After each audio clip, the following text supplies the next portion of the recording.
A paz do Senhor Jesus, amados irmãos, sejam bem-vindos para mais uma videoaula promovida pelo CAPED, Departamento de Aperfeiçoamento de Professores de Escola Dominical da Assembleia de Deus do Ministério Santo André. Bem-vindo para acompanhar a lição de número 5. Estamos no primeiro trimestre do ano 2021, cujo tema da revista é As 7 Igrejas do Apocalipse e as suas implicações para os cristãos nos dias atuais. Neste momento estaremos estudando, comentando a lição de número 5, cujo tema é Esmirna, a igreja perseguida, porém fiel.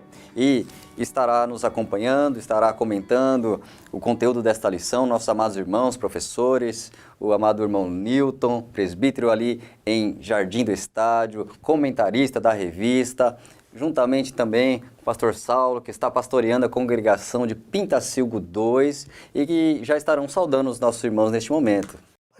Pai do Senhor, meus irmãos e irmãs, alegria poder estar convosco aqui nesse dia para mais um momento aí de estudo, debate e reflexão da Palavra de Deus. Também cumprimento a todos com a paz do Senhor, uma honra poder estar aqui nessa oportunidade para juntos meditarmos a respeito dessa tão importante lição e esse assunto tão relevante para a Igreja do Senhor. O texto-chave dessa lição se encontra em Apocalipse, capítulo 2, versículo 10, que diz: Nada temas das coisas que hás de padecer.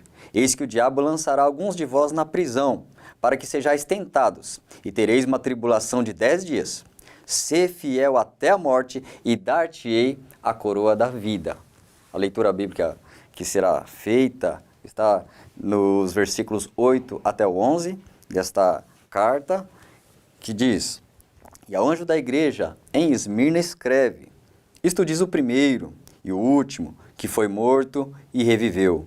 Conheço as tuas obras, e tribulação, e pobreza, mas tu és rico. E a blasfêmia dos que se dizem judeus, e não o são, mas são a sinagoga de Satanás.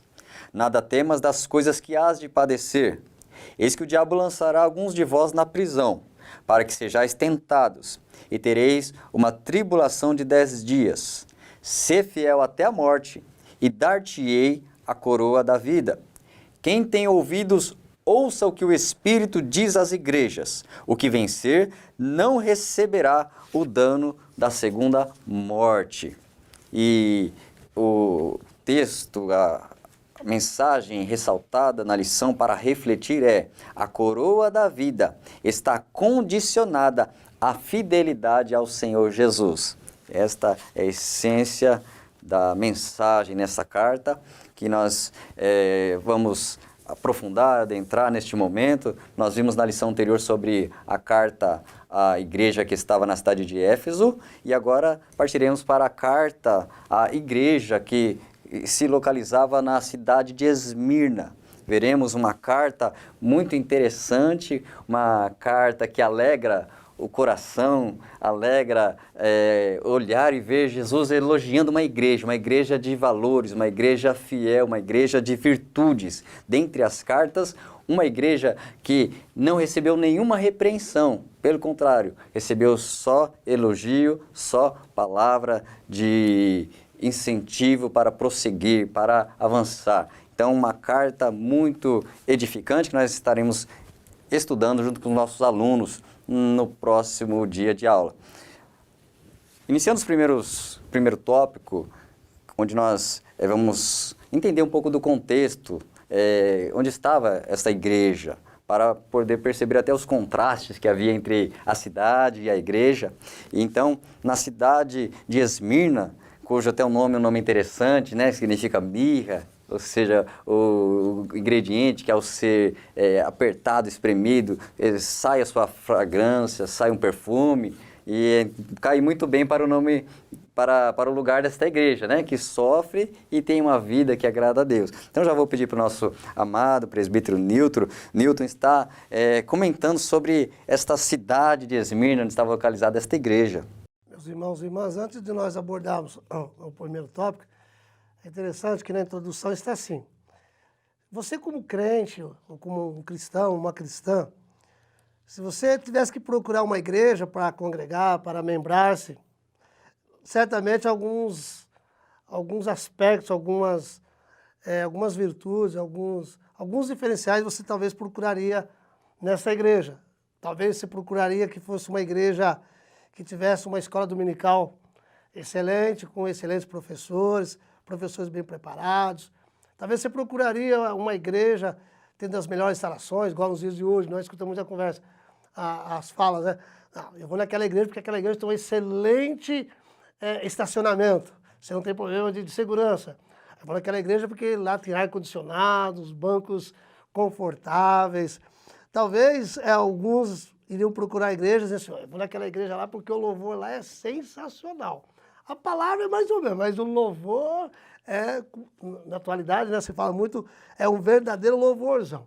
Talvez seria dizer assim, eu vou lá naquela igreja, vou congregar naquela igreja, membrar-se naquela igreja, porque o pastor lá tem uma palavra ungida, um pastor pentecostal, um pastor cheio da unção. Talvez outros vão dizer, não, eu vou naquela igreja porque naquela igreja o pastor é um mestre, ele é um exímio ensinador. Ou talvez você procuraria uma igreja missionária. Não, eu vou naquela igreja porque aquela igreja é envolvida com missões. Certamente, eu só citei alguns aspectos, talvez algumas pessoas procurarão esse tipo de igreja para congregar. Mas nenhum desses aspectos chamou a atenção de Jesus na igreja de Esmirna. Porque a igreja de Esmirna, aparentemente, ela não possuía nenhum desses aspectos, nenhum. Contudo, é uma das igrejas, que como o nosso irmão Éder abordou aqui, o pastor Éder abordou, o livro de Apocalipse vai mostrar para nós que existem apenas 2 igrejas das 7 que nenhuma sofreu algum tipo de reprimenda.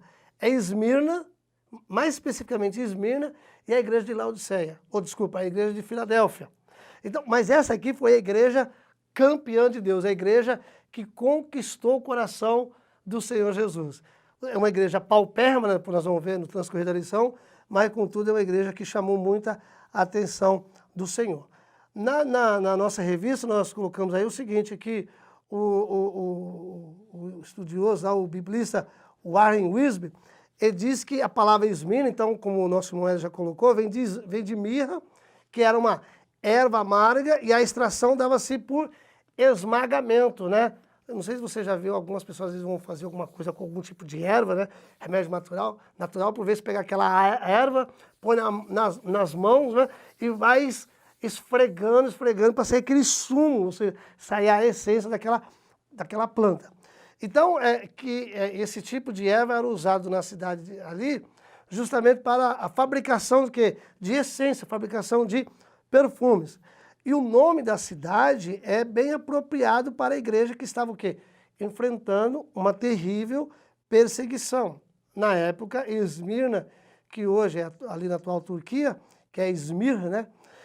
Ela se encontrava na Ásia Menor, atualmente na Turquia Asiática, cerca de 65 quilômetros à distância, a norte da cidade de Éfeso. Éfeso, de acordo com a história, era a igreja, era a cidade onde que morava o apóstolo João, que é o escritor do livro, e provavelmente foi até pastor da igreja na cidade de Éfeso. Então, Esmirna concorria, na época, com Éfeso pela honra de ser chamada a principal cidade da Ásia, ou seja, considerada como uma metrópole, de acordo com o Biga.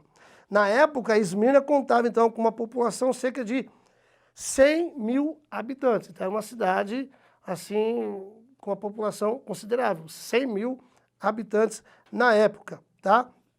Também era considerada uma das mais prósperas e uma das mais bonitas cidades da Ásia Menor. Era uma cidade comercial, tá? Onde ficava o principal porto ali da Ásia e que certamente foi destruída e reconstruída várias vezes. Era na época uma cidade onde havia realizações de Jogos Olímpicos e contava com um dos maiores anfiteatros de toda a Ásia, da qual atualmente só existe algumas ruínas. Havia também, na época, uma magnífica arquitetura, com templos dedicados aos deuses, né? No caso ali, a Cibele, a Zeus, Apolo, ou seja, os deuses da mitologia grega e romana. Afrodite, Esculápio, tá? Então Esmirna foi a primeira cidade do mundo antigo a levantar um templo à deusa romana. Então Esmirna tinha uma grande população judaica também na época e que atualmente essa é a única cidade sobrevivente daquela época, tá? E hoje, atualmente, com o nome de Izmir e atualmente com 255 mil habitantes. É uma característica interessante nessa cidade, né, pesquisando também, que ela era muito alinhada com Roma. Ela era fiel a Roma, a cidade, fiel a Roma, aliada, parceira. Então ela tinha privilégios. Então ela foi uma cidade que cresceu, uma cidade que se fortaleceu, uma cidade que tinha sua riqueza. É uma cidade onde deveria ter certa opulência, um bom modo de vida, por ter um bom recurso financeiro. Então a gente vê que a cidade em si é uma cidade avançada, uma metrópole da época e os privilégios de serem amigas do imperador. E tanto é, né, que eu abordei aí, foi lá que foi erigido um templo à deusa de Roma, né? A deusa dos romanos. Honrando os romanos, sim, exaltando eles, se submetendo a eles. E aí, nesse cenário, vai surgir quem? Uma igreja que está inserida lá naquela cidade, mas já é contra. Já não se submete, não reconhece divindade, não se prostra, é diferente. Então, a gente vai ver que haverá um contraste. Alguém que está numa condição e a igreja vai enfrentar algumas coisas para estar em outra condição. A cidade tem um modo de viver, a igreja vai ter um modo totalmente diferente, difícil, mas por amor a Jesus. Então a gente vai ver esse contraste entre a cidade e a igreja, né? Como nós podemos já observar a situação da igreja no contexto que ela estava. Só um minutinho, você falando essa questão aí, tanto é que o discípulo de João, considerado o discípulo de João, Policarpo, que foi pastor da igreja em Esmirna, diz a história que ele morreu cozido. Por quê? Diz assim que ele é considerado um dos maiores mártires da igreja do início do século. Aí ele foi dada a opção de curvar-se e oferecer incenso a César, o imperador, ou morrer. Ele respondeu, Policarpo, essa frase é célebre, todos conhecem, né? Diz ele, 80 anos tenho servido-o e ele nunca me decepcionou. Como poderia blasfemar meu rei e senhor que me salvou? Depois de ter sido manietado, ou seja, amarrado e levado para fora da cidade, ele gritou, está tudo bem, eu não temo fogo que só queima por um tempo e depois se apaga. Por que vocês demoram tanto? Façam o que desejam, dou graças por teres graciosamente me aceitado, digno desta hora, para que eu receba uma porção do cálice do Senhor junto com os mártires. Aqui é interessante, porque naquela época, morrer na qualidade de mártir, para eles era um privilégio. E Policarpo é um desses.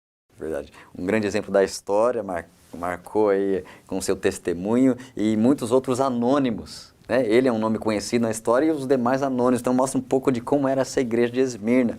Então nosso amado irmão pastor Saulo também, se puder comentar um pouco do que nós podemos enxergar da igreja no meio desta cidade, nessa sociedade, como que era a postura, porque era uma igreja muito séria, não tinha crente mais ou menos. Não tinha um crente meia boca, não é ou não é, e passa pelas consequências, ou não é. Então, era uma decisão realmente muito firmada, fundamentada na salvação em Cristo Jesus, numa visão espiritual do verdadeiro evangelho. A igreja é igreja sempre, né? Mesmo que alguém na igreja fale como igreja, possa falhar como igreja, mas ela é a igreja do Senhor. E dentro da igreja local, a gente sabe que cresce aqueles que são fiéis e às vezes aqueles que são infiéis, eles estão dentro da igreja. A igreja, como corpo de Cristo, pode acontecer de ter pessoas às vezes ainda não comprometidas com a fé. Pode ser que ela esteja em processo até de salvação. E faltando às vezes um entendimento, né, de fato. A igreja de Esmirna era diferenciada nesse sentido, porque a gente não encontra, como já foi mencionado pelo pastor Éden, foi mencionado presbítero irmão Newton, nós não encontramos Jesus reclamando de nada dessa igreja. Nas demais igrejas, não dá para a gente também dizer que 100% das pessoas talvez pudesse ser problemática, mas ao pastor da igreja, Jesus se dirigiu a pelo menos 5 delas reclamando de algum comportamento. E isso não acontece com a igreja de Esmina. Um ponto importante, talvez a tratar aqui, é saber quando foi fundada a igreja de Esmina. A única menção na Bíblia sobre a igreja de Esmina se baseia no livro do Apocalipse. E presume-se que, baseado em Atos 19, versículo 10, que diz: "E durou isto por espaço de 2 anos, de tal maneira que todos que habitavam na Ásia ouviram a palavra do Senhor Jesus, assim judeus como gregos." Deduz-se que Paulo foi quem pregou a palavra do Senhor, quando também esteve pregando na região de Éfeso, né? Nessa região da Ásia. Ele, por certo, também, ou alguns irmãos de Éfeso, evangelizou a cidade de Esmirna. Foi quando, por certo, surgiu esta igreja. Paulo esteve nessa região entre os anos de 53 e 56 depois de Cristo, e pode ser que foi nessa época, nesse período, que tenha surgido, tenha sido fundada a igreja de Esmirna. É importante ressaltar, nós já temos falado disso aqui, que essa é uma igreja confessante, uma igreja mártir, né? Confessante e mártir. É uma igreja que ela está disposta a sofrer qualquer consequência por causa do nome de Jesus. Ela não nega. O imperador Domiciano, que é o imperador desse tempo, em que o irmão Newton menciona até a conhecida e famosa história do Marte Policarpo, né? Esse Domiciano é o imperador na ocasião, e como imperador ele impõe uma adoração, assim, ele reivindica o direito de ser o Todo-Poderoso, inclusive se assemelhando a Deus e exigindo dos romanos uma adoração a ele. Então, ele tinha que ser adorado. E os irmãos da igreja de Esmirna, indiferente do que lhe viesse a acontecer, eles estavam dispostos a sofrer qualquer consequência. O que a gente vai encontrar na carta, nessa missiva, é uma orientação do autor da carta, que é o próprio Cristo, dando uma orientação incentivadora a essa igreja, para que ela, dizendo ou revelando a ela o que lhe iriam acontecer nos dias seguintes e como ela deveria, o que aconteceria como consequência de eles continuarem fiéis. Portanto, a marca desta igreja é a fidelidade. É uma igreja que o destaque para essa igreja é a fidelidade. Muito bem colocado o exemplo de Policarpo, em que a tradição cristã, inclusive, ousa afirmar que Policarpo, nessa ocasião, ele era o pastor da igreja. Ele era quem estava, por certo, o bispo Policarpo estava pastoreando a igreja de Esmirna. E, portanto, conta-se que ele escondeu, por orientação dos próprios crentes da igreja, né, os próprios irmãos, o orientou para que ele se escondesse, e ele ficou escondido em um determinado local, mas alguém pressionado, coagido, né, sobre forte tortura, denunciou aonde que Policarpo estava. E quando ele chegou, ele pediu que oferecesse aos seus algozes, ou aqueles que os procuravam, que oferecesse a eles uma refeição, que ele iria orar pelo menos por 1 hora. E eles permitiram que isso acontecesse, se alimentaram, e depois ele foi preso, conduzido. Estava acontecendo um evento em uma arena, né? Era um evento de juízo contra os cristãos, e nesse evento a ameaça inicial era de que ele seria lançado às feras. E ele desdenha, inclusive antes dele, fala que um Marte um pouco anterior a ele, eram 14 irmãos lançados dentro dessa mesma cova. E desses 13 morreram glorificando ao Senhor. Mas um deles diz que até esbofeteava o animal, e o animal parecia como um morto, não tinha coragem de atacá-lo. Deus dando um livramento para esse irmão. E gritavam, então, o auditório gritava o nome de Policarpo. E foi quando, então, mandaram buscá-lo. Quando ele é apresentado, então, acontece esse momento do julgamento em que ele, nesse processo do juízo, responde a ele pelo menos 3 ou 4 vezes dentro dessas argumentações, falando do fogo e dizendo de que esse fogo ao qual iriam colocá-lo para ser queimado, eles podiam colocá-lo numa fogueira que em 1 hora seria extinguida, mas eles não conhecia e não sabia o perigo de um fogo do inferno que iria durar eternamente. Então, nessa argumentação, mostra o quanto essa igreja tinha um relacionamento, uma intimidade com Deus, uma comunhão com Jesus, de tal forma que ela estava disposta a sofrer qualquer consequência por amor a Cristo. Uma igreja que aprendeu com o Senhor Jesus, porque ele, quando se apresenta lá, logo no capítulo 1 de Apocalipse, versículo 5, Cristo se apresenta como a fiel testemunha. Diz assim, Apocalipse 1:5, da parte de Jesus Cristo, que é a fiel testemunha, o primogênito dos mortos e o príncipe dos reis da terra. O Senhor Jesus é aquele que, no seu ministério, foi exemplo de fidelidade ao Pai, fidelidade a cumprir cabalmente a sua missão e, por isso, indo até a entrega da sua vida por completo na cruz do Calvário. Então, é um exemplo a ser seguido, aquela igreja seguia ele, tanto que Cristo, olha, o primogênito dos mortos, ou seja, o primeiro a ressurgir, falar da sua ressurreição, e aí toda a sua igreja devia crer nessa ressurreição, que Cristo é a primícia, é o primeiro. Né? E aí nós vemos o Senhor entregando esta carta e ele já se apresentando, que é o nosso tópico 3, ele já se identificando.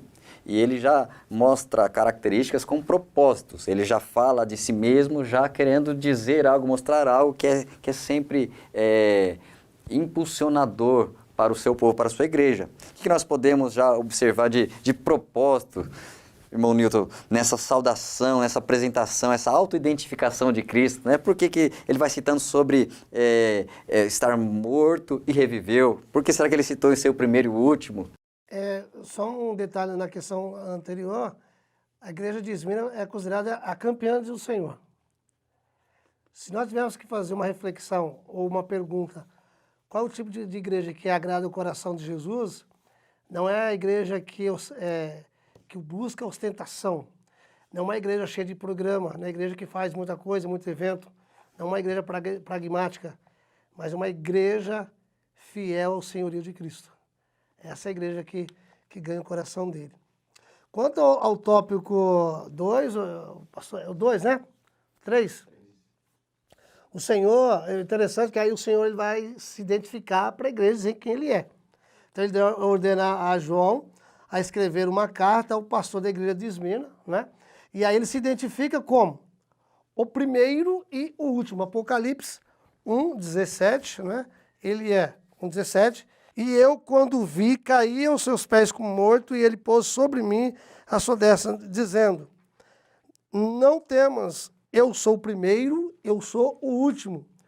22:13, ele vai dizer também assim, ó, eu sou o alfa e o ômega, o princípio e o fim, o primeiro e o derradeiro. Então ele se apresenta à igreja como sendo o primeiro, e aqui vai fazer uso, o apóstolo João vai fazer o uso das palavras do alfabeto grego, alfa, primeira letra, e o ômega, a última letra do alfabeto grego.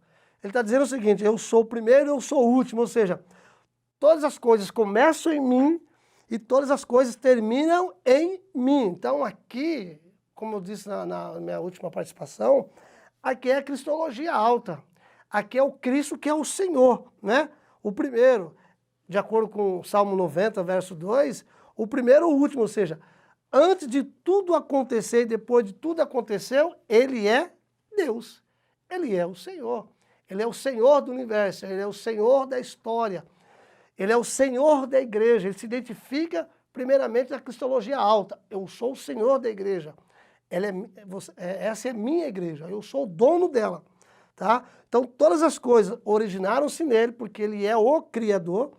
Colossenses, né, 1:16, 1:15, 16. Todas as coisas foram feitas por intermédio dele, e sem ele nada que foi feito se fez. Então, ele é o Senhor.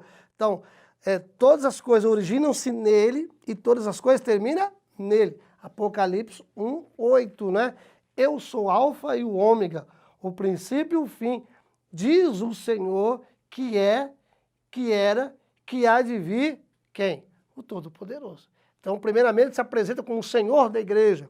Na sequência, ele vai dizer, ele esteve morto e reviveu, ou seja, ele ressuscitou. Então, aqui ele se identifica como aquele que vencer a morte. Então, aqui ele vai falar um pouco da cristologia baixa. Aquele que veio como homem, aquele que veio como cordeiro, ele morreu. Mas está dizendo para João, estou vivo. Vem para a igreja, igreja, eu estou vivo. Eu estou vivo. Então, essas palavras dão a entender que algumas pessoas da igreja estavam o quê? Sendo ameaçadas de perseguição e com um possível martírio, porque o contexto daquela época era um contexto de tribulação, de perseguição, de esmagamento, de sofrimento. Então, diante dessa perspectiva de martírio, de perseguição, de medo, então a igreja, e aí vem a palavra de Jesus, né? Então a igreja é encorajada e é animada com a certeza de que o Senhor venceu a morte. Então, ele é a premissa da ressurreição. A igreja, fica tranquila, ainda que você passa por perseguição e corra o risco de ser martirizado, eu venci a morte, que é o último inimigo a ser vencida pelo crente. Isso nos lembra, 1 Coríntios capítulo 15, a pergunta, né, retórica deixada pelo apóstolo Paulo, onde está a morte, a tua vitória? Onde está o teu aguilhão? Capítulo 15, tremendo capítulo, o foco é a ressurreição. Capítulo 15 vai discorrer sobre a vitória sobre o pecado, vitória sobre a morte, sobre glorificação. Capítulo 15 é tremendo nesse sentido. E nós podemos observar que é reforçado esse ponto da vitória, porque eles estariam sendo provados, perseguidos, martirizados. Então, humanamente, parece uma derrota. Olha, morreu, aceitou Cristo e faleceu, perdeu todos os seus bens e depois morreu, faleceu, é uma aparente derrota. E aí, Cristo vem lembrando que, na verdade, isso é uma vitória. Até nesse capítulo 15, tem uma curiosidade que ele vai falando sobre a ressurreição, sobre vencer a morte. E aí, um versículo que até é muito falado no meio de nossos irmãos, que 1 Coríntios 15, versículo 57, que diz, graças a Deus que nos dá a vitória por nosso Senhor Jesus Cristo. Às vezes nós minimizamos esse versículo e pensamos em bênçãos materiais, coisas menores, pensamos, Deus nos dá a vitória, graças a Deus que nos dá a vitória. Mas o capítulo está falando de ressurreição, está falando, graças a Deus que nos dá a vitória sobre a morte, vitória sobre a nossa vida aqui, que sem a ressurreição seria algo miserável,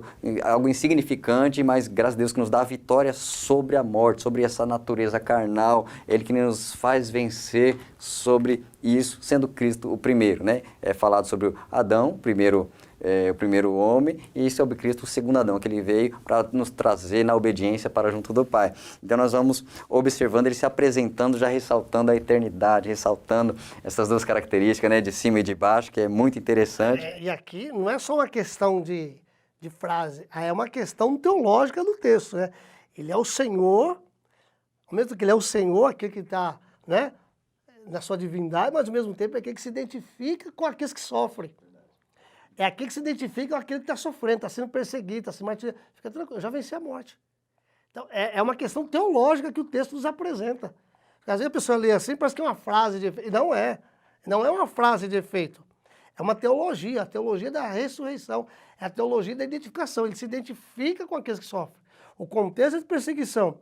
Por isso que o tema da revista é uma igreja perseguida, é perseguida. Ele não está dizendo que você... João 16:33, digo-vos para que no mundo...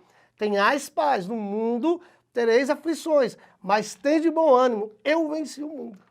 Então, ele está se identificando com aqueles que sofrem.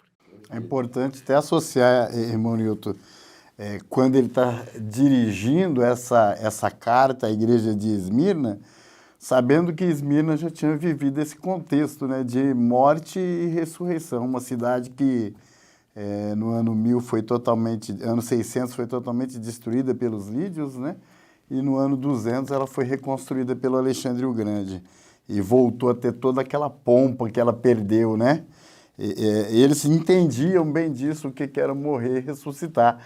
tanto a cidade conhecia, quanto os irmãos da igreja de Esmirna sabiam do que ele estava falando, né? Que era morrer, que era acabar, porque eles ficaram sendo um reduto, um vilarejo, durante vários séculos, e depois a cidade foi reconstruída e se tornou uma competidora de Éfeso, de tal potência que ela teve, sendo uma das 3 principais cidades da Ásia, né? Então, quando Jesus está se dirigindo a essa cidade, nesse texto, está dizendo que ele é o que esteve morto e reviveu, deixando muito claro de que, apesar de a cidade se sentir uma cidade pomposa, poderosa, Jesus ele era muito maior do que a cidade. Jesus agora dizendo para elas na sequência, né, sobre conhecer o estado dela, conhecer as obras dela, conhecer a provação dela, a perseguição, conhecer tudo que ela passa. É uma palavra totalmente consoladora, porque aparentemente você olha e ao seu redor só vê inimigos, você olha e só vê sofrimento, mas o Senhor Jesus vem para dizer, e essa palavra encorajadora, confortadora, a partir do versículo de número 9, vai citando uma carta até curta, mas com entendimento de uma realidade realmente que abre a compreensão para algo muito, muito forte que eles estavam vivendo, porque o Senhor Jesus havia dito, olha, bem-aventurados sois vós quando vos injuriarem, vos perseguirem. Mateus capítulo 5 vai dizer, bem-aventurado quando disserem todo mal contra vós, porque assim também fizeram os vossos profetas. E ali no capítulo 5 de Mateus, ele fecha aquele sermão das bem-aventuranças, dizendo sobre essa bem-aventurança de realmente ser perseguido por amor a Cristo. É um outro patamar, é um patamar mais profundo. Capítulo 5, versículo de número 12, depois diz, exultai e alegrai-vos, porque é grande o vosso galardão nos céus, porque assim perseguiram os profetas que foram antes de vós. No 11 ele diz, por minha causa. Então um patamar, um nível de sofrer, suportar por amor a Cristo. Nosso pastor Saulo, como nós podemos enxergar esse versículo onde Jesus começa a descrever o que ele enxerga de tribulação, de pobreza aparente? O versículo 9, ele é talvez dentro da carta, depois de Jesus se apresentar, de uma forma muito direta a forma de ele se relacionar. Eu estou com a versão corrigida e estudando a gente entende que esse texto, a tradução dessa versão que nós temos, aparentemente ela tem uma tradução que diz assim, eu sei as tuas obras, e as versões mais aproximadas, mais atualizadas dizem que obras parece não constar, né, tão diretamente no texto. O Senhor dirige-se a eles direto dizendo assim, eu sei a tua tribulação e pobreza, mas tu és rico, e a blasfêmia dos que se dizem judeus e não são, mas são sinagogas de Satanás. Então a gente vê pelo menos 3 pontos que Jesus coloca aqui para a igreja de Esmirna, apresentando para eles conhecer esses 3 cenários. Ele conhece a situação, primeiro, de tribulação. Já foi citado aqui o significado de tribulação, né? Que é esmagamento, sufoco, aperto. E fala-se que naquela época há um monte, né? Conhecido em Esmirna por nome de Pagas, e eles lançaram de uma única vez 1.200 cristãos desse topo, desse monte, para que eles morressem lá na parte de baixo do monte. E de uma outra vez fizeram isso com mais 800 cristãos. A igreja de Esmirna, ela tinha essa marca da perseguição, da tribulação. E Jesus está se referindo exatamente a essa tribulação. Eu sei a sua tribulação e pobreza. Quando ele fala da pobreza, a impressão que nós temos é que essa pobreza talvez pudesse ser consequência da própria decisão de ser fiéis a Cristo, né? A partir do momento em que dentro da cidade de Esmirna, por ser uma cidade que se uniu a Roma, e as injustiças que começaram a acontecer com os cristãos, quando eles confessavam o Senhor, então eles eram expulsos das suas casas, eram tomados os seus bens, Me parece que Hebreus capítulo 10, versículo 34. Deixa eu registrar esse versículo.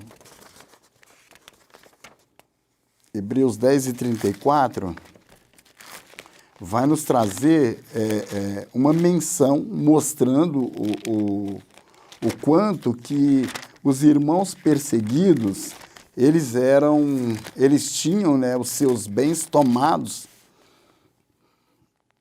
Diz assim: porque também vos compadecestes dos que estavam nas prisões e com gozo permitistes a expoliação dos vossos bens, sabendo que em vós mesmos tendes nos céus uma possessão melhor e permanente. Então, esses cristãos, eles perdiam seus bens, perdiam o que eles possuíam, perdiam seus negócios, perdiam seus empregos por causa da confissão a Cristo, porque a ordem era dizer que César era o Senhor, e eles diziam que Jesus era o Senhor. Tomada uma decisão de confessar que Cristo era o Senhor, eles tinham graves consequências. Então, as tribulações, parte das tribulações aqui, mencionada por Jesus, de conhecer as tribulações desse povo, né, ao mencionar aqui que ele conhece as tribulações, eu sei as suas tribulações, né? Eu sei a sua tribulação e a sua pobreza. Mas Jesus faz questão de mencionar, dizendo para eles assim: mas tu és rico. Quando nós lemos esse texto, ele nos remete a diversos outros textos da Bíblia, nos fazendo lembrar de que Jesus orientou que, principalmente lá no Sermão da Montanha, né, que nós devemos ajuntar tesouro no céu. E o que a gente percebe na igreja de Esmina é que isso para eles absorveram muito bem. Eles ajuntaram um tesouro no céu. Eles eram ricos diante de Deus. O próprio Tiago escreve sobre isso, né, falando que aqueles que são pobres para com os homens, mas são ricos diante de Deus. E isso parecia ser uma característica muito clara da igreja de Esmirna. Enquanto os homens, talvez até pela pompa, porque diz que até as moedas de Esmirna tinha uma frase dizendo ser a cidade mais bela, né? A cidade mais importante e bela, numa competição clara com outras, focada muito mais no ter do que no ser. Jesus, muito pelo contrário, escrevendo a igreja de Esmirna, ele diz que eles eram ricos. O comparativo que nós fazemos tendo acesso a essas cartas é com a igreja de Laodiceia, que é uma igreja que se dizia rica, e Jesus vai dizer que ela é pobre, é cega e ela estava nua. E talvez os irmãos de Esmirna, como colocado no início já pelo irmão Newton, uma igreja paupérrima, pobre, uns irmãos que talvez quando olhasse a situação, e ele coloca isso bem, o irmão Newton no comentário da lição coloca que aqui o significado de pobreza aqui, na língua original grega, está falando daquele que não tem nada, não é alguém que está faltando o supérfluo, é alguém que não tem absolutamente nada, está vivendo de uma pobreza extremada. E essa era a situação dos irmãos da igreja de Esmirna. Mas os irmãos da igreja de Esmirna sabiam que eles estavam preservando para Deus o mais importante. E o próprio Jesus, então, dá testemunho dizendo para eles que eles eram ricos. Eu conheço a sua pobreza, mas tu és rico. Jesus está vendo interiormente, enquanto talvez as pessoas olhando exteriormente os viam como pobres, paupérrimos, como quem passava e vivia necessitando das coisas, mas Jesus olhava para eles com uma riqueza extraordinária. Pode colocar, Manilton. É importante nós observarmos, de acordo com o texto e a lição, o seguinte: o que o Senhor Jesus viu na igreja não foi as obras da igreja, não foi as suas obras, o quanto que ela estava produzindo, quanto de crentes que ela estava produzindo, quantos de crentes tinha a igreja, quantos batismos ela realizava mensalmente, trimestralmente, ou semestralmente, anualmente. Não era isso. O quantas congregações ela já havia produzido. Mas o que o Senhor via nessa igreja, que ele diz, conheça as tuas obras, era a atitude da igreja diante da circunstância qual que ela estava vivendo. E aí vem a palavra tribulação, que é o tilipisis, que significa o esmagamento, que é o sufocar, ser pressionado. A ideia é que a ideia de você estar debaixo de uma pedra, com alguns milhares de toneladas sobre você. Essa é a ideia de esmagamento, de tribulação, palavra grega, tílipis. E aqui eu usei a revista também no comentário da Fateza, que o Antônio Sebastião coloca o seguinte, que a tribulação aqui era a perseguição que os cristãos estavam sofrendo. Então, por que o Senhor disse que conhece as obras da igreja e ele, contudo, ele não via as obras? O que ele estava vendo aqui? Tu és pobre, mas é rico. Por quê? Porque mesmo diante... Eles estavam ficando pobres, por quê? Como bem o pastor Saulo colocou, é que mediante a perseguição, por negar César como Senhor, não querer prestar culto, lealdade ao Império Romano, o que acontecia? Eles tinham seus bens confiscados, igual o texto que ele acabou de ler aqui, Hebreus 10, 34, eram roubados. Eles eram desprovidos dos seus bens, então eles ficavam praticamente, como foi colocado na revista, é como se ficasse sem nada, paupérrimo, paupérrimo, paupérrimo. Mas o que chama a atenção do Senhor Jesus dessa igreja é que, mesmo perdendo tudo, perdendo bens, perdendo vida, perdendo entes queridos, mas não prestavam lealdade ao culto a César, mas mantinha-se fiel ao Kyrios e a sós Christos. Ou seja, fidelidade ao Senhor. Kyrios, Senhor, quem? Jesus Cristo. Por isso que é uma igreja pobre materialmente, mas era rica diante do Senhor porque era uma igreja fiel. Sim. Posso concluir aqui? Então, fechando o raciocínio, né? Essa igreja é aquela igreja que Paulo fala naquele versículo em que eles eram pobres, mas enriqueciam a muitos. Essa era a característica. Chama a atenção, Manilton, é que o irmão bem coloca aqui, que eles não eram medidos pelos números, eles não eram medidos pelo ter, eles não eram medidos pelas questões físicas que viviam, ou pelo momento físico que viviam. Eles eram medidos, ou eles foram analisados por Jesus pela sua fidelidade. O parâmetro para mim da igreja de Esmirna, quando a gente estuda e chega a uma conclusão, é que é uma busca de Deus na vida do cristão, é o quanto ele é fiel, principalmente na adversidade. E quando nós estamos falando disso, mostrando essas características, porque aí depois o texto ainda vai dizer assim, né, ainda esse versículo 9, vai dizer que eles blasfemavam, ainda havia aqueles que blasfemavam contra eles, né, ó. Falamos da tribulação, falamos da pobreza. E a blasfêmia dos que se dizem judeus e não são, mas são a sinagoga de Satanás. Os judeus que em suas sinagogas reivindicavam o direito à santidade, né? Os escolhidos de Deus, eles se posavam como os santos daquele tempo e estavam cometendo um absurdo de levante e acusação contra a igreja, contra os irmãos da igreja de Esmirna. Algumas das acusações, né, estudando a gente apurou, por exemplo, eles eram acusados de ser canibais, porque alegavam que quando participavam da ceia, comendo o pão e tomando o vinho, estavam comendo o corpo do Senhor. Os judeus os acusavam de canibais. Acusavam eles de imorais. Acusavam eles de divisores de família. Acusavam eles de revolucionário. E outras acusações mais. Então, essa difamação, e isso era muito característico dos judeus não conversos, né?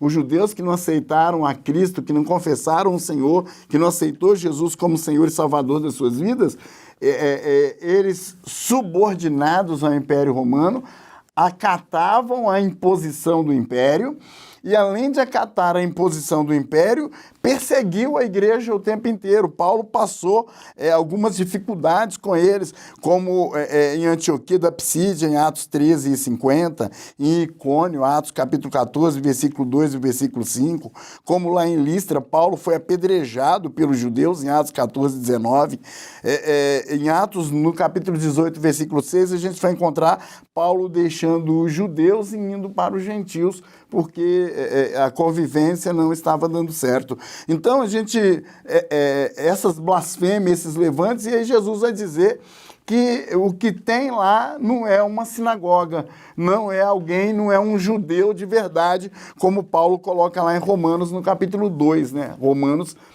capítulo 2, versículo 28 e 29. É um falso judeu, né? Ele não tem um comportamento de um verdadeiro judeu. E aí ele menciona em Romanos 2, 28 e 29, falando desses que se dizem judeu, e a gente encontra eles aqui no Novo Testamento tendo esse comportamento de perseguição à igreja do Senhor, de levante contra a igreja do Senhor, e Jesus diz que eles são, ao invés de ser a casa de Deus, o povo de Deus, na verdade é a sinagoga de Satanás. Eles são os verdadeiros representantes do diabo, estão lá fazendo um comportamento totalmente satânico, levantando-se acusações contra a igreja de Cristo, apontando os servos de Deus para poder sofrer perseguição, tribulação e, consequentemente, morte por servir ao Senhor. E é isso que a gente, então, percebe. Então, esse versículo 9... ele é muito importante dentro desse contexto, né?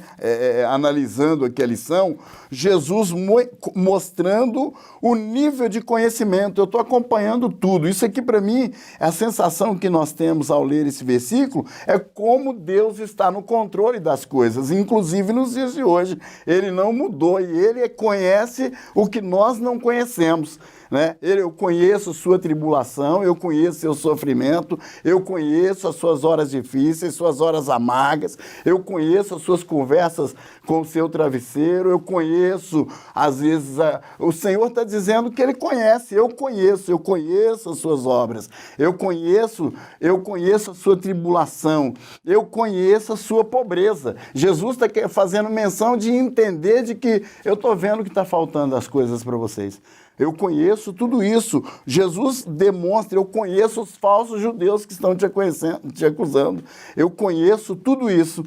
Jesus destaca dentro dessa conversa, o único destaque que ele diz, como uma forma de incentivá-los, é que, apesar de conhecer a pobreza, é que eles eram ricos. Jesus não dá, nesse versículo, nenhum momento a eles, aqui nesse versículo, ainda uma perspectiva de solução. Jesus só mostra o nível do conhecimento que ele tem da sua igreja. Nós não tenhamos dúvida, o Senhor conhece a igreja dele. Essa carta, falando desta forma sobre a riqueza e a pobreza, mostra o desprendimento que a conversão ao evangelho traz. Porque quem olhava por fora, de fora diria, essa igreja está perdendo seus bens, está perdendo os seus recursos. E assim como aquela mulher que um dia pegou o seu unguento e derramou em Cristo, e os apóstolos ali, o apóstolo Judas questionou, olha, por que esse desperdício? Ou seja, não entendia de verdadeiros valores. Estava sendo desperdício, mas não, estava fazendo uma adoração ao Senhor Jesus. E eles também entendiam que eles podiam perder os bens, mas estavam adorando a Deus. Estavam entendendo qual era a verdadeira riqueza, como, por exemplo, Zaqueu, que após uma visita de Jesus, no dia seguinte já saiu, olha, eu dou aos pobres metade dos meus bens. Estava entendendo a verdadeira riqueza, né? O que é correto fazer, o amor. E aí nós podemos também chegar nessa carta, uma carta de contrastes, porque ele fala sobre o morrer e o poder da vida. Ele fala sobre a pobreza, que na verdade é riqueza, são contrastes. Fala de os que se dizem judeus, mas agora quem tem a verdadeira circuncisão é a igreja, é um contraste. É aqueles que se acham congregação de Deus, que eram os judeus, e agora Deus diz, olha, é a congregação de Satanás, ou seja, o poder satânico que impulsiona e move eles, enquanto vocês são o povo de Deus, né? Eles não conhecem, não vivem a verdade que vocês vivem, então vai mostrando um contraste muito grande. E aí, em vez de agora vir uma palavra até de conforto, no sentido, vai acabar a tribulação, vem agora uma mensagem que vai piorar. olha, vai vindo perseguição. Vem vindo agora uma aprovação. Quando ele diz no 10, que é na sequência, olha, não temos as coisas que hás de padecer. O diabo lançará alguns de vós na prisão, para que sejais tentados, terei uma tribulação de 10 dias. Então, a palavra que diz sobre o sofrimento futuro. Deus está preparando eles para que eles suportem, para que eles aguentem firme. Então, o Senhor Jesus vai dizendo para eles do que eles passariam, né? Essas 10 dias que deve provavelmente ter sido literalmente uma perseguição intensa em alguns dias, como também alguns estudiosos compreendem numa outra interpretação, onde a possibilidade de serem 10 períodos pode estar representando 10 momentos de intensa perseguição de 10 imperadores, né? Tem essas vertentes de interpretação, mas todavia podemos ter a certeza que Cristo estava alertando eles para estarem prontos e preparados para perseguição, provação, que seria intensificada contra eles, mas vem agora a palavra de encorajamento, né? Ser fiel até a morte, dar-te a coroa da vida, que aí nós já vamos tirando já as aplicações do texto a partir disso. Aí, na verdade, ele faz um apelo, né? Ser fiel até a morte. O interessante aqui é que vamos entender esse ser fiel até a morte. A questão aqui não é ser fiel até o último dia da sua vida. Não é essa a ideia.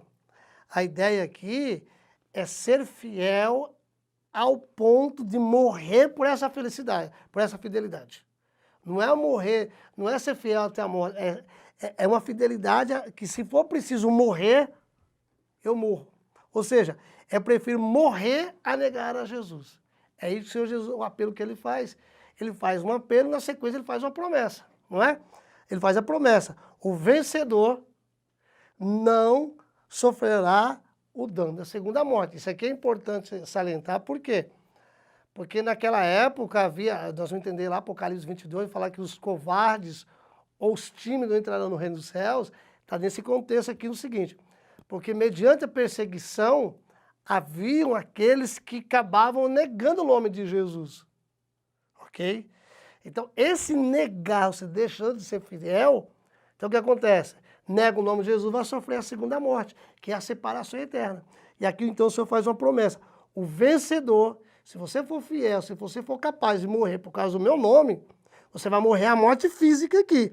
Mas a segunda morte você não terá, ou seja, você não passará a eternidade longe de mim. A morte física pode acontecer, mas a morte eterna não virá. De acordo com Kissmacher, ao vencedor é dada a promessa de não ser afetado pela segunda morte. Então, esse é um consolo. Por isso que o Senhor Jesus então faz uma promessa. Sim, Saulo? Sim, bem colocado aí, né? Ser fiel até o ecrasiado. É importante saber que ele está falando ser fiel a ela, à morte, né? Exato. A morte aqui não é o tempo, não é a idade, não é o tempo de vida. É se a morte chegar, seja fiel a ela. Morra, aceita isso como uma consequência para a sua vida. Consequência da fidelidade, né? Exatamente. Aceite a morte, porque eu vou te dar a coroa da vida. É um comparativo que a gente faz aqui, é do Cristo, né? Que ele recebe a cruz para receber depois lá na frente a coroa. Por isso que ele começa lá no início dizendo o seguinte: ele se apresenta como quem? O Senhor, né? O Eterno, e aquele que morreu, mas que venceu. E o amor aí parece ficar oculto, né, irmão Nilton? Porque parece ser contrastante quando você fala que precisa sofrer por Cristo, né? Parece que as pessoas estão traduzindo que servir a Cristo é um mar de felicidade contínua, de riqueza, de prosperidade, de ganhar dinheiro, de barganha, de negociação. Parece que as pessoas estão lendo esse versículo, lendo os textos da Bíblia, e a carta de Esmirna, de muitas Bíblias, parece que já foi extirpado, porque sofrer tribulação por amor a Cristo é quando a gente olha para o próprio Cristo sofrendo, Deus demonstrando amor para a humanidade, entregando seu filho a um sofrimento. Na verdade, os cristãos contemporâneos, eles não sofrem por amor a Cristo, pelo contrário, eles fazem campanha para se livrar do sofrimento. Então, você vê que é um contrassenso. Biblicamente, sofrer por causa do reino é um privilégio. Aliás, é uma orientação do próprio Jesus em Mateus 5,11, né? Aliás, o texto aqui é outro, que diz assim, ó, eis que vos envio como ovelhas ao meio de lobos, portanto, sede prudente como a serpente, inofensivo como as pombas.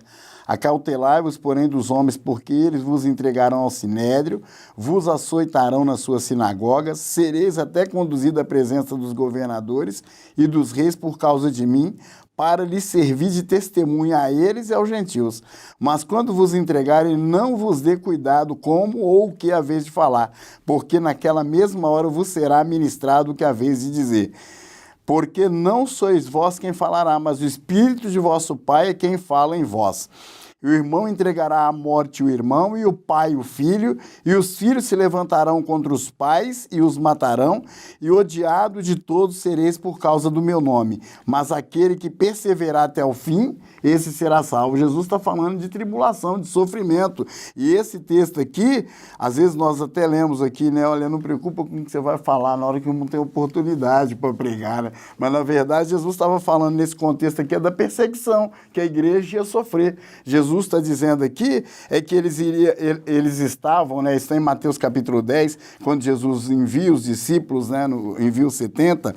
E aí, nesse contexto aqui, ele está dizendo que eles seriam açoitados, seriam espancados, que eles seriam julgados injustamente, e o que iria acontecer como consequência. E depois a gente vê o cumprimento disso em Atos dos Apóstolos, acontecendo na vida dos discípulos depois, eles sendo levados ao sinédrio, eles precisando falar, Pedro, um indouto, chega diante dos doutores e consegue fazer a sua defesa, mas a igreja toda vai sofrendo essa perseguição. A igreja de Esmirna, ela está vivendo uma realidade daquele tempo, né? O imperador Domiciano, ele está massacrando cristão em todas as regiões, né? Não é só a igreja de Esmirna, nós estamos num estudo específico na igreja de Esmirna, mas dentro de um tempo de grande perseguição contra a igreja de Cristo, num cumprimento daquilo que Jesus diria que iria acontecer. A tribulação, o crente tem que ter consciência que isso faz parte da vida cristã.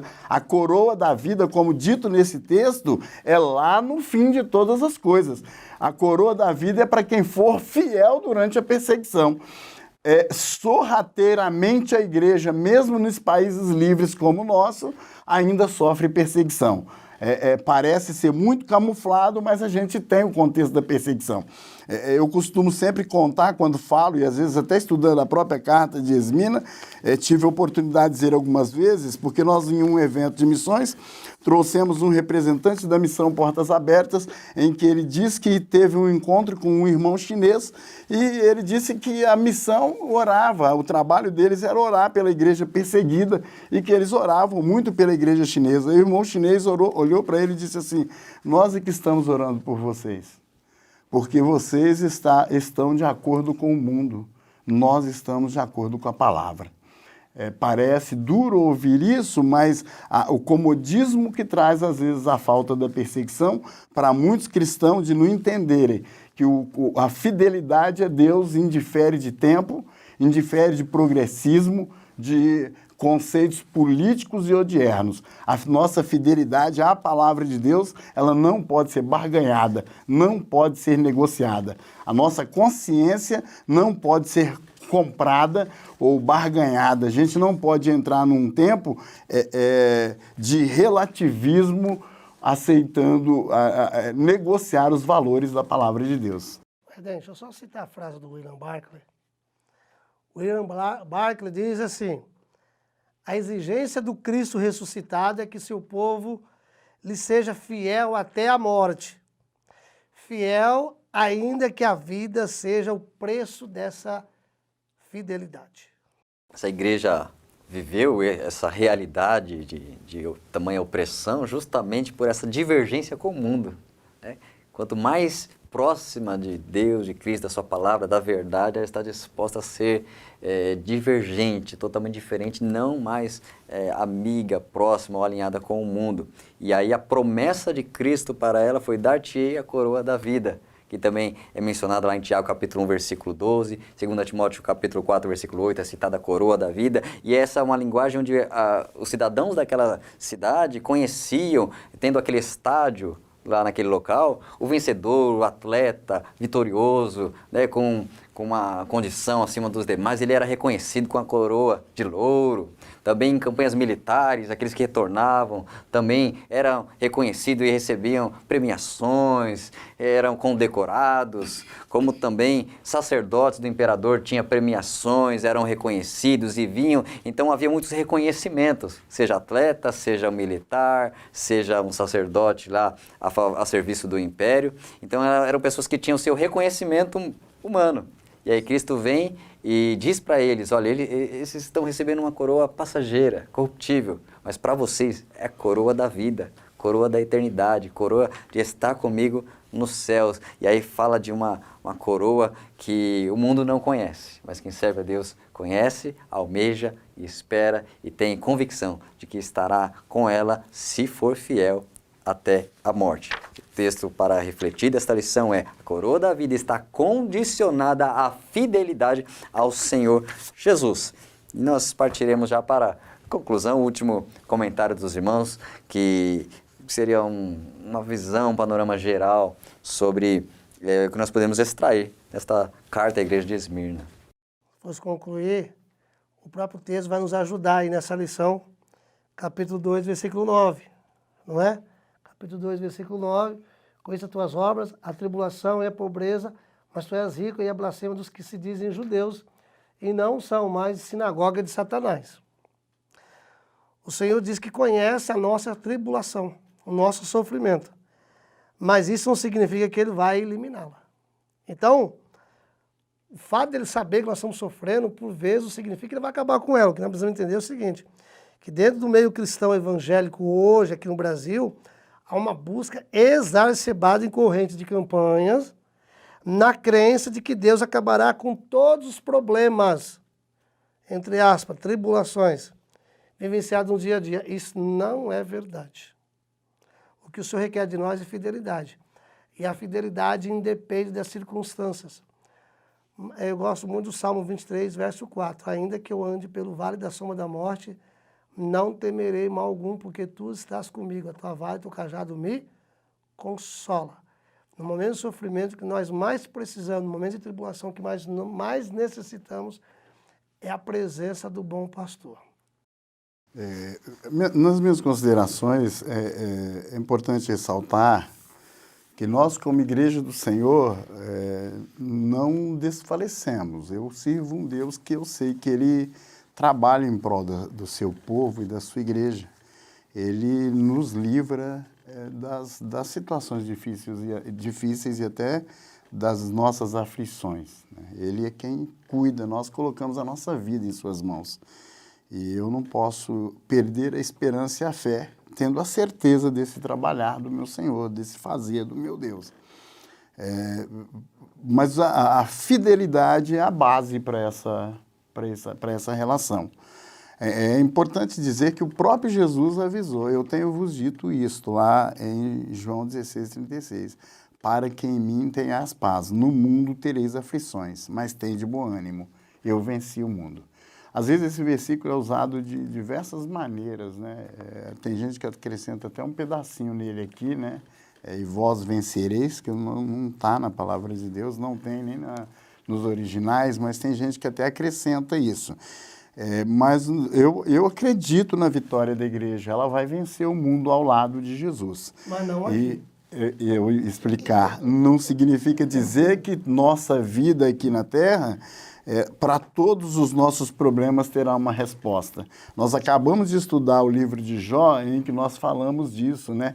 Em que às vezes a perspectiva humana é de que sempre culmine com um fim como o de Jó, de que teve resposta na terra. Mas Jó estava tão convicto em Deus, depois de conhecê-lo e viver com ele, que para ele que se encerrasse nessa vida, o Senhor resolvesse o abençoar, ou numa vida eterna, ele estava certo de quem ele já conhecia. O crente precisa ter essa convicção. Não pode desanimar de buscar todos os dias uma solução para suas necessidades, sabendo de que se Deus não as der nessa vida, ele tem a garantia da coroa da vida eterna. Ele tem uma vida com o Senhor para sempre. Ele vai receber a coroa da vida. A Bíblia diz ainda assim em Romanos 8,18, porque para mim tenho por certo que as aflições desse tempo presente não são para comparar com a glória que em nós há de ser revelada. Isso é uma promessa da parte do Senhor. Nós teremos uma vida muito superior e melhor do que esse período que nós temos. O período nosso de vida aqui nessa terra exige de nós obediência e fidelidade ao nosso Deus, para que a gente possa gozar uma vida eterna, que não se dá para calcular o tempo na presença do nosso Deus.